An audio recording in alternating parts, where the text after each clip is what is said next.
मनीष कश्यप से जब आंख से आंख मिला तो उस शख्स के आंखों में बिहार को बदलने का सपना अभी भी दिख रहा था। बिहार सीने में बिहार धड़क रहा था। मनीष कश्यप बस बार बार यही कहते रहे कि हम आएंगे बाहर और मजबूती से बिहारियों का आवाज़ बने। मनीष कश्यप तमिलनाडु जेल में बंद है, लेकिन मनीष कश्यप के साथ काम करने वाले, मनीष कश्यप के साथ बहुत दिन काम किए हैं विशाल राय जी कुछ दिन पहले मनीष कश्यप से मिल के आए हैं।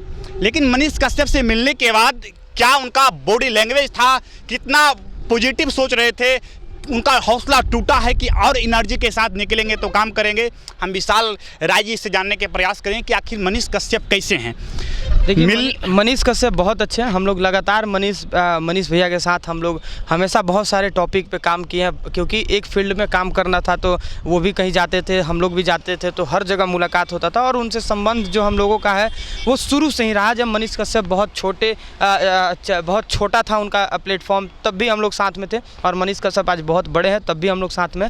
मनीष कश्यप जिस भी परिस्थिति में रहेंगे हम लोग साथ हैं, तो हम लोग साथ देने वाले लोग हैं। हम लोग टांग खींचने वाले लोग नहीं हैं। हम लोग शिकवा शिकायत हर चीज़ को भूल कर और जो अच्छा काम कर रहा है समाज के अंदर उसका सपोर्ट करने वाले लोगों में से हैं हम लोग। आप मनीष कश्यप से मिलने के लिए गए, बहुत दिन दो तीन महीना के बाद गए। मिलने के बाद जो आपका नज़र पहला बार मनीष कश्यप पे पड़ा तो मतलब कैसा, मतलब क्या उनका बॉडी लैंग्वेज क्या था? देखिए जब बहुत मुश्किल के साथ हम लोग वहाँ पे पहुँचे, क्योंकि यहाँ से काफ़ी दूर है और टिकट को लेके काफ़ी प्रॉब्लम था, हर चीज़ को लेके बहुत समस्या था। वहाँ पे लैंग्वेज के को लेकर बहुत प्रॉब्लम था।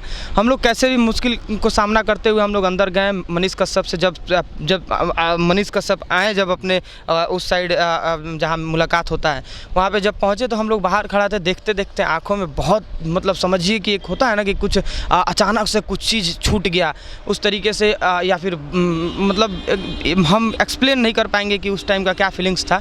और अचानक से आंख में आंसू आ गया। मनीष कश्यप से जब आंख से आंख मिला तो उस शख्स के आंखों में बिहार को बदलने का सपना अभी भी दिख रहा था। बिहार सीने में बिहार धड़क रहा था।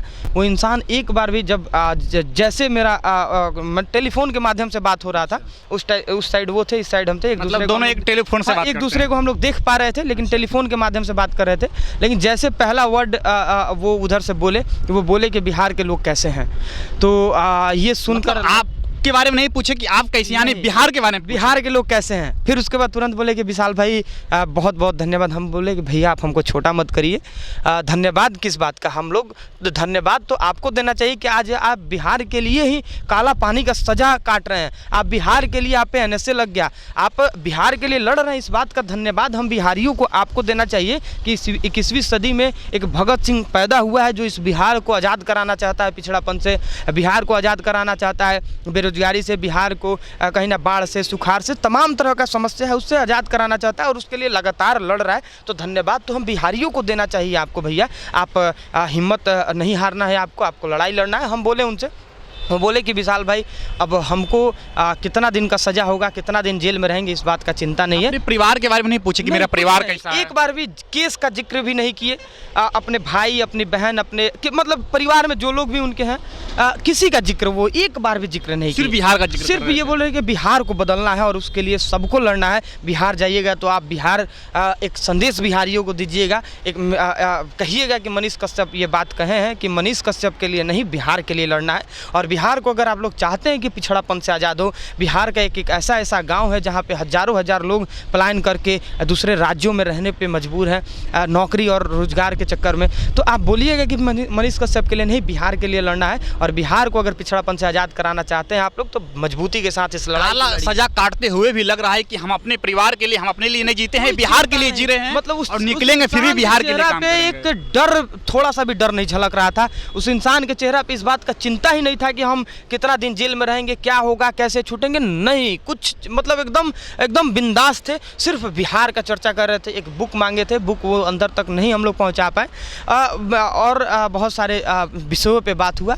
बस सिर्फ और सिर्फ अंदर में तो रहने में वहाँ के लैंग्वेज से भी उनको बहुत सारा दिक्कत हो रहा था। पहला दिन हम लोग मिले, जब दूसरा दिन हम लोग मिले तो वो बहुत टूटे हुए नज़र आ रहे थे, इसलिए कि MK स्टालिन बिहार आने वाले थे और उससे पहले उनका वार्ड चेंज कर दिया गया था, रूम चेंज कर दिया गया था, जिसकी वजह से वो काफ़ी परेशान थे और कहीं ना कहीं असामाजिक तत्वों के बीच में उनको रख दिया गया था, नशेड़ियों के बीच में रख दिया था, मर्डरर के बीच में उनको रख दिया गया था, जिसकी वजह से उनको काफ़ी परेशानियों का सामना करना पड़ रहा था। तो इस बात का वो मतलब थोड़ा सा मायूस थे और आंखों में आंसू भी था इस बात को लेकर कि हम आखिर क्या गलती किए हैं कि हमको इस तरह का सज़ा दिया जा रहा है। अब आप जाइए तो ये सवाल करिए और बिहारियों को कहिए कि नेताओं से ये सवाल करें कि किस जुर्म का सज़ा मनीष कश्यप को दिया जा रहा है, आखिर क्या गलती मनीष कश्यप की है, उस गलती को जानने का प्रयास पूरा बिहारी करे। हम मनीष कश्यप को ही अभी पता नहीं कि हम किस जुल्म में हम अंदर हैं, किसी को नहीं पता है। वो बोले कि आप बिहारियों को जाके बोलिए, बिहार के भाइयों को बोलिए कि सबसे ये सवाल करे कि मनीष कश्यप क्या गलती किए थे, हमको ये बता दीजिए। वो जो प्रूफ है उस प्रूफ को आप बिहार वासियों को दे दीजिए। अगर वीडियो भड़काने वाला वीडियो हम डालें तो वो कौन सा वीडियो था जिससे माहौल ख़राब हुआ, वो उस वीडियो को सार्वजनिक करके बिहार वासियों को दिखाए कि यही वीडियो के वजह से मनीष कश्यप की वजह से 2 राज्यों में दंगा का माहौल हुआ। वो सच्चाई पूरे बिहार के लोगों को जानना चाहिए। इसने इन्हीं सब एक सवाल जो पूरे बिहार के लोग ने, पूरे बिहार देश के लोग जानना चाहते हैं, जो मनीष कश्यप को जानते हैं, जानना चाह रहे हैं कि जो मनीष कश्यप बोले थे कि 180 दिन में सरकार गिरा दें, क्या इस पे आपसे बात हुई थी? देखिए, इस पे कोई बात नहीं हुआ हम लोगों का बिहार को बदलने का को लेकर टॉपिक, इसी टॉपिक पे लगातार चर्चा हुआ, क्योंकि उस इंसान को इससे मतलब नहीं है। 180 दिन का सरकार गिराने वाला बात है तो आम जनता ऐसे ये लोकतंत्र है, ये राजतंत्र नहीं है। और एक जनता अगर एक कोई युवा बिहार का या देश का अगर जागरूक हो जाए और लड़ाई लड़े तो क्या बिहार पे वो राज नहीं कर सकता है? नहीं, लोग कहते हैं कि मनीष कश्यप ने ये बात बोल के गलत किया। राजा का बेटा ही राजा बनेगा क्या? आपका बेटा और आपका किसी गरीब का, किसी मजदूर का बेटा मुख्यमंत्री, सांसद, विधायक नहीं बन सकता है? यही बात तो मनीष कश्यप बोलते थे कि अब राजा का बेटा राजा नहीं बनेगा, अब राजा वही बनेगा जो हकदार होगा। तो यही बात है, जो हकदार होगा वो राजा बनेगा। समय का इंतजार करिए। और वक्त बदल रहा है और लोग जागरूक हो रहे हैं और कहीं ना कहीं आप महसूस करिएगा कि ये समय का मांग है और एक नए युग का शुरुआत है। ये आप गए मिलने के लिए तो देखे होंगे कि कौन कौन लोग अभी जाते हैं मनीष कश्यप से मिलने के लिए? सैकड़ों लोग जाते हैं और सैकड़ों लोग कोई बड़े बड़े घर के लोग वहाँ नहीं जाते हैं, मजदूर लेबर क्लास के लोग वहाँ जाते हैं, जिनके लिए वो आवाज़ बन रहे हैं, जिनके लिए वो आवाज़ बने हैं, वो लोग वहाँ पे जाते हैं। और वहाँ पे सैकड़ों लोग वहाँ पे बाहर बैग टांग के और 500-600 किलोमीटर दूर से आकर अपने फैक्ट्री से छुट्टी लेकर आके वहाँ पे इंतजार करते हैं कि आज मनीष कश्यप से मिल ले। सेम टाइम नहीं मिलते होंगे फिर भी वेट करते होंगे। हाँ, वेट करते हैं लोग। जो 10,000 रुपये महीना कमा रहा है वो 2-2 हज़ार का होटल लेकर वहाँ मनीष कश्यप से मिलने का इंतजार कर रहा है कि कल कहीं मिल पाए और रात भर वहाँ जग कर इंतजार कर रहा है कि अब कहीं हमको मिलने का मौका मिल जाए। अच्छा, लोग सवाल खड़ा कर रहे हैं कि जब मनीष कश्यप जेल से बाहर आएंगे तो फिर पत्रकारिता करेंगे जाके कि नेता बनेंगे, तो इस पे क्या मतलब उनका क्या? नेता नहीं बन सकते हैं क्या? मतलब वो आवाज़ ऐसे भी बिहारियों का उठाते थे। सिस्टम सुधारने के लिए सिस्टम में आना पड़ेगा ना।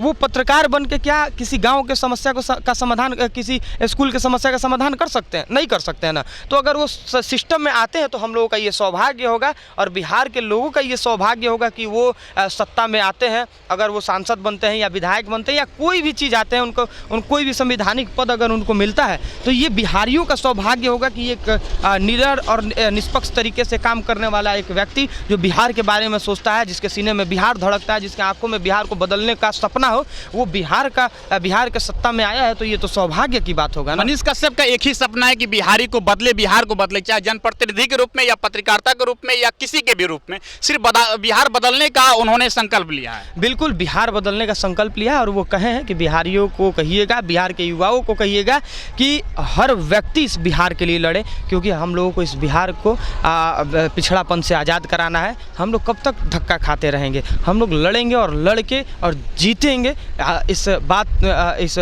इन सब टॉपिकों पे बात हुआ और मनीष कश्यप बस बार बार यही कहते रहे कि हम आएंगे बाहर और मजबूती से बिहारियों का आवाज़ बनेंगे। मनीष कश्यप को जेल जाने के बाद आप लोग भी टूट गए होंगे, लेकिन जब मिल के आए हैं तो एनर्जी बढ़ा है कि नहीं आप लोग काम करने? देख के काफ़ी एनर्जी मिला है और जिस तरीके से हम लोगों को लग रहा था कि वो काफ़ी मायूस रहते होंगे, काफ़ी टूट गए होंगे, लेकिन नहीं, ऐसा कुछ नहीं था। वो शेर की तरह दहाड़ रहे थे और उनके अंदर जोश था, जुनून था, कहीं ना कहीं देशभक्ति उनके अंदर अभी भी जिंदा है।